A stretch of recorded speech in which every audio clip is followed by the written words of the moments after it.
অবশেষে দেখে আসলাম ছাওয়া, the historical story of Aurangzeb and Sambhaji.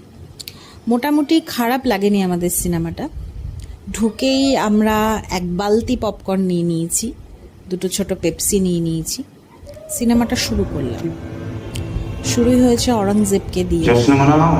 এরপরে প্রচুর সিনস ছিল যেগুলো আমাদের খুব ভালো লেগেছে।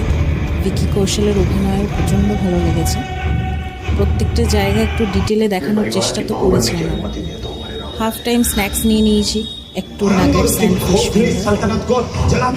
এই সিনগুলো দেখার মতো ছিল।